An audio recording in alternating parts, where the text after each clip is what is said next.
महामानव ने महात्मा गांधी के नेतृत्व में गुलामी की जंजीरें तोड़कर हमारे देश को आजाद कराने के लिए निस्वार्थ संघर्ष किया। उनमें से एक बेजोर व्यक्ति को याद करने का यह अवसर है। आधुनिक भारत के प्रमुख रचनाकार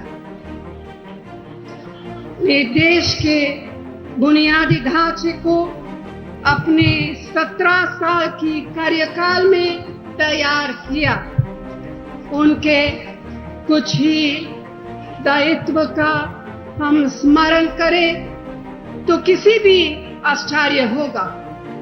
भारत के संसदीय लोकतंत्र, सेक्युलर बहुलत्ववादी समाज, प्रगतिशील सामाजिक परिवर्तन, कानून के राज, आर्थिक विकास और स्वतंत्र विदेश नीति।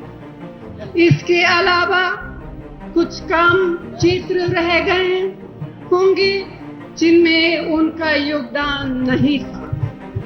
यह हमारा सौभाग्य है कि एक स्वतंत्र देश के रूप में भारत को उनका दूरदर्शी नेतृत्व मिला।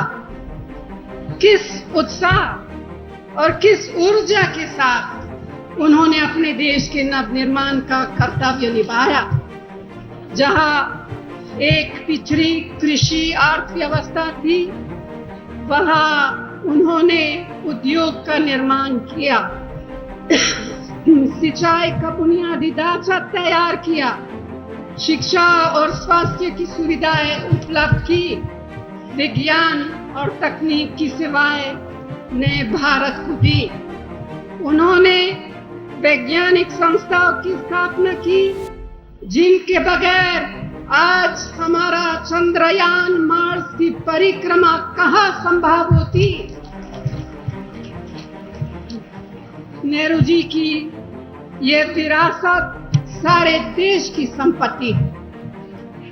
आज जवाहरलाल नेहरू जी के उस नजरिए को जिससे वे भारत को देखते थे, जिसके हिसाब से चलते थे, उसको मिटाने की जबरदस्त कोशिश हो रही है। जो ताकतें यह कर रही हैं, उनका निशाना केवल नेहरू जी के व्यक्तित्व के प्रति नहीं, बल्कि उनकी विचारधारा, उनकी दृष्टि, उनके जीवन भर के संघर्षों, उपलब्धियों और योगदान पर भी है।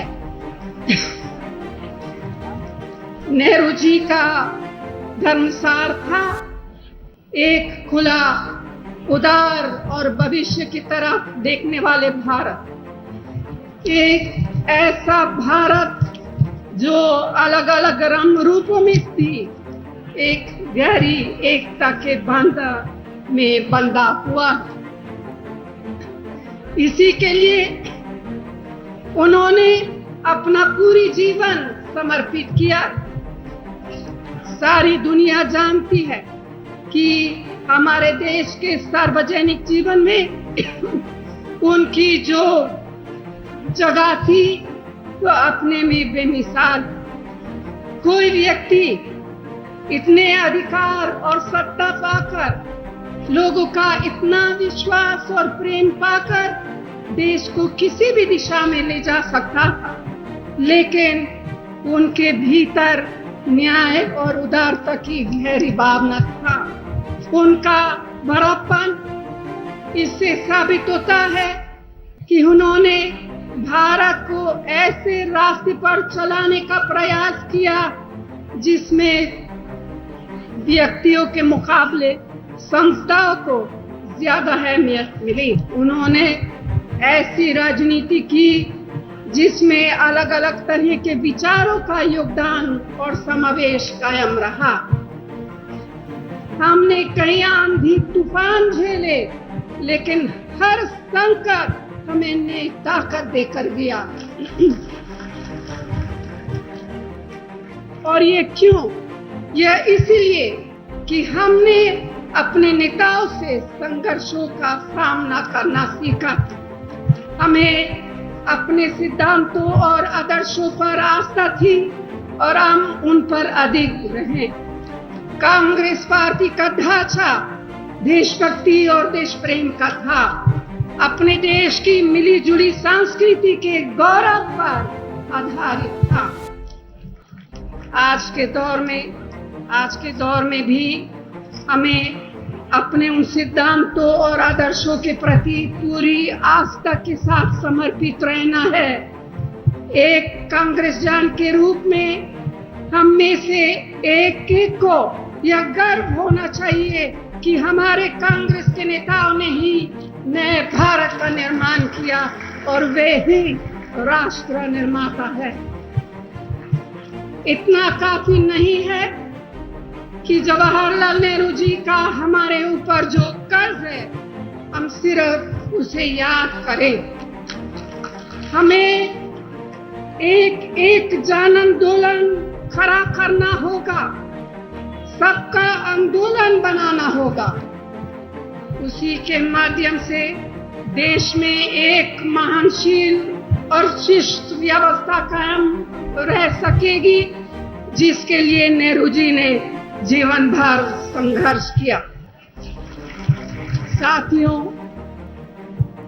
नेहरू जी की छवि सिर्फ इतिहास के पन्नों में नहीं, उनकी सोच आज भी हमारी पार्टी को प्रेरित कर रही है और मुझे कोई शक नहीं है कि आने वाले जमाने में भी भारत को उनके दिए गए उसूलों की जरूरत होगी।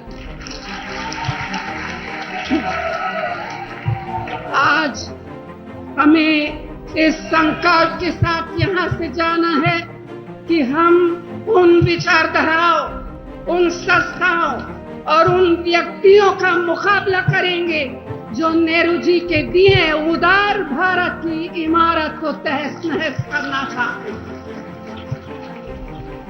हमें इस प्रतिबद्धता के साथ यहाँ से जाना है कि हम पंडित जवाहरलाल नेहरू जी की विरासत को आज के जमाने में रचनात्मक ढंग से नई शक्ति देंगे। हमारी सोच बिल्कुल साफ और सीधा होनी चाहिए। सवालों के जवाब निष्ठा और ईमानदारी के साथ खोजने हैं। अपने दिमाग में सिर्फ एक मकसद के साथ, और वह है भारत माता का हित, हर एक भारतवासी की प्रगति और खुशहाली।